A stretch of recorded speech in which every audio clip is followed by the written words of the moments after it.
has been identified as a tool to drive economic growth, create job opportunities, and foster innovation, which is a major step to any country's development, hence the need to key into it. There are different areas of technology, one of which is the digital ecosystem. The digital ecosystem is a group of interconnected information technology resources that can function as a unit and are made up of suppliers, customers, trading partners, applications, third-party data service providers, and all respective technologies. The digital ecosystem is a part of technology that has continued to thrive, and Africa is emerging as an attractive market for digital startups. However, while these startups have experienced a surge in funding in recent years, there are still many untapped opportunities. Joining us via Zoom from the United Kingdom is the head of Tech Cabal Insights, Olanrewaju Odunowo. Good morning. Thank you for joining us. Good morning. Thank you for having me. Right. Now, there are those who would say that what I just read, they do not understand and would want you to explain to them in layman terms what this concept of digital ecosystem is about and how much progress we have made as a country. Okay, thank you. I mean, I'm going to speak from my own perspective in terms of like the startup ecosystem, right? It's really an interconnected system of different players and actors. So we've got founders themselves who are building companies. We've got investors who are backing the startups and founders with money. We've got other players, including ecosystem support organizations like OPS. We've got some development agencies that are supporting the startups. We've also got, other very useful or valuable organizations or players, so lawyers who support them with legal advice and all of that. So it's really like an interconnected system, that enables the tech industry to function. Yeah. Well, if you look at Africa's startup ecosystem, it's actually growing rapidly, especially that of Nigeria. That is, about 70% of them are now really struggling to access funding, which is one of the challenges they're facing. So what do you think has been done, so far to address this challenge? Because a lot of Africans within Nigeria, without even taking it, on a larger, taking it to the larger continent, a lot of people are creating things. They are innovating. They are doing so many things that we either would think that it's not possible to be done on this soil. But what limit them is inadequate funding. What has been done so far, within and outside of the country to help people get on this? Yeah, no, absolutely. Thank you. I mean, there are a couple of things. One of them is that we've seen some incubator programs, that train founders or that train startups or upcoming aspiring entrepreneurs, right, in terms of entrepreneurship from ideation to when they launch and how to build, a startup fund. And that is very critical because you need skills, right? You need knowledge, when you're building a company, especially for first-time founders. So we got some venture studios, which are not exactly investors, but they also invest. So what they do is also support startups with the things that they need, skills, with personnel. If they need a co-founder, they support them with knowledge. And that's very critical to close the skill gap, right, in that area. Another thing is really just straight up investors, funds. We've got a number of them launching very, very recently, especially this year, despite the very challenging funding environment. We had TLCom, they announced a fund. We got Brega, they also announced a fund, So what that means is that, there's money to be invested in startups that meet their criteria. And the last thing, which is very crucial, is just knowledge, research, right? For an organization like ours, we provide research and data. We've also got a publication, Tech Cabal, which is our sister publication. They provide insights, and news and knowledge that guides decision makers within the market. So all of these things are very critical, to sort of grow the ecosystem and for those who are looking to build startups and need funding. Yes, there's something critical you mentioned, and I'd like for you to expatiate on that, where you said that there's funding for startups that meet the criteria necessary for these persons who are ready to, give funding as it is. So from that perspective, talk to us what the gaps really are, why some startups are not getting these funds, and how they can close these gaps so that they can position themselves in such a way that they can easily get what they need to grow their businesses. Okay, thank you very much. So there are two key things that investors look at, when they back startups. One of the very first thing is the market opportunity. Is there an opportunity? Is there a gap that startup is going to fill? And then how large is that gap? How large is that opportunity? There's something that in startup world is called product market. What that means is that the product you're creating, has willing customers that are willing to pay for that product. Not just an idea that there's nobody who is willing to pay you for it. So that's something very critical, for investors and specifically VC, venture capitalists. They look at that. The second thing is also the team. Does this team have the skills? They have the experience, whether it's software engineering, whether it's sales and business, so that is also a very critical thing. Another thing generally is different VCs have different criteria. Some of them focus on a particular sector.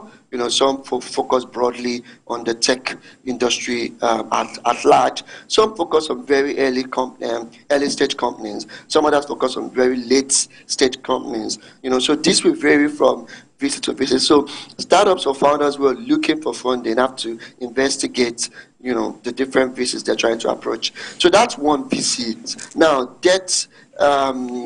In terms of getting debt funding, you can approach a bank, which is very difficult, in Nigeria, especially for startups, But there are organizations who offer debt and loans, debt capital and loans to startups. And the key thing they want to look at is if you can pay back.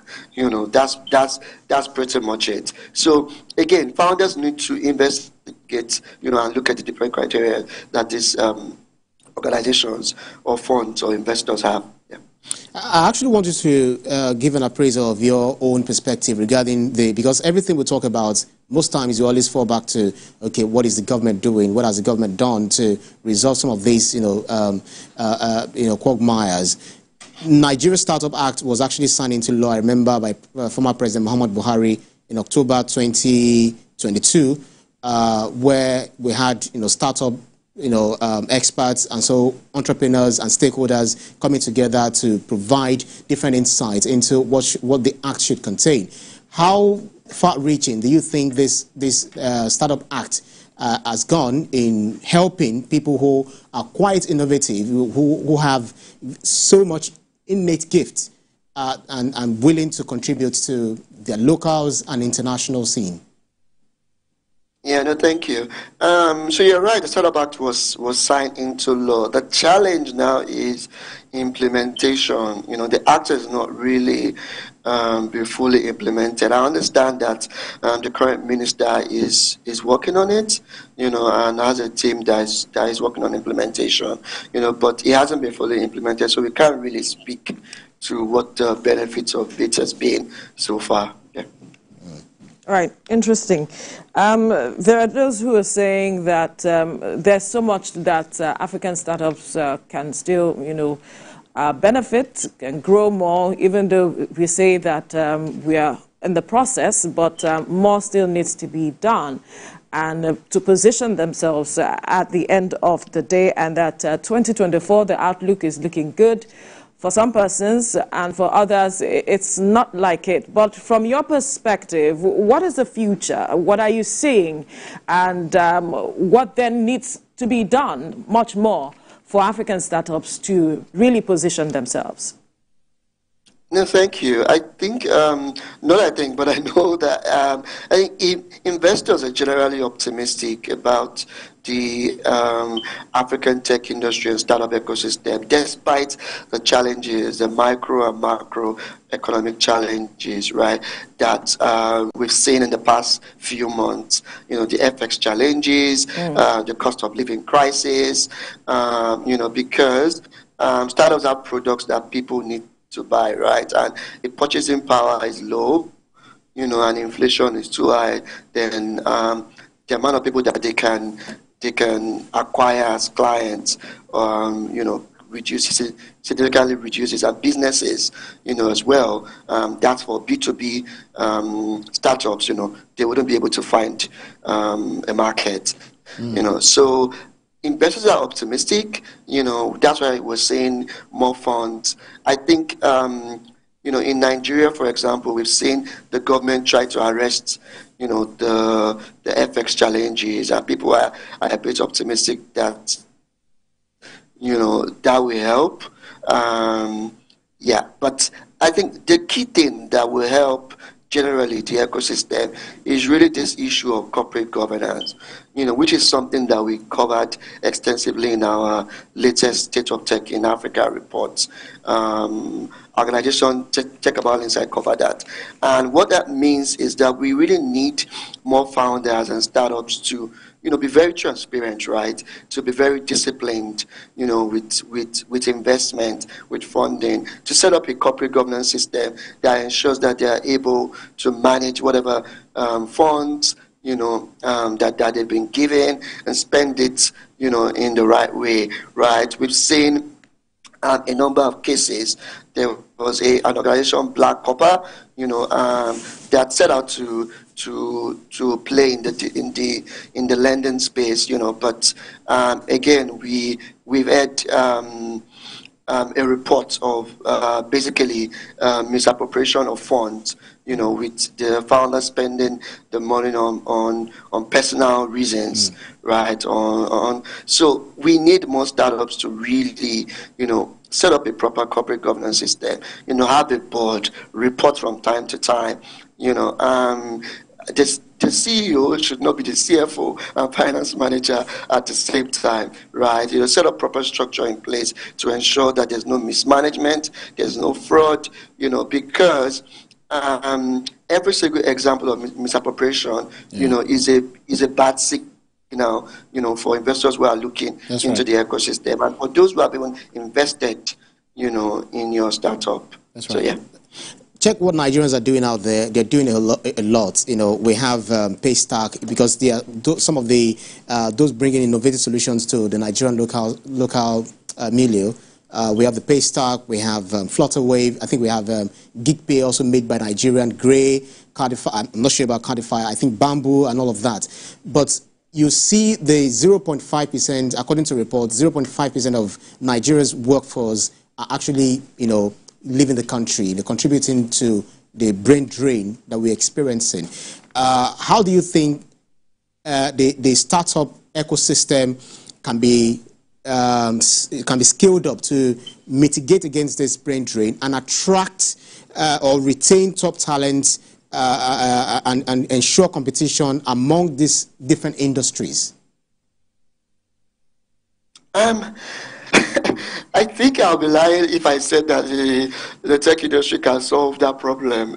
Really? You know, completely. Yes. So I mean, it's the key thing is one is jobs, right? One is jobs. One is income.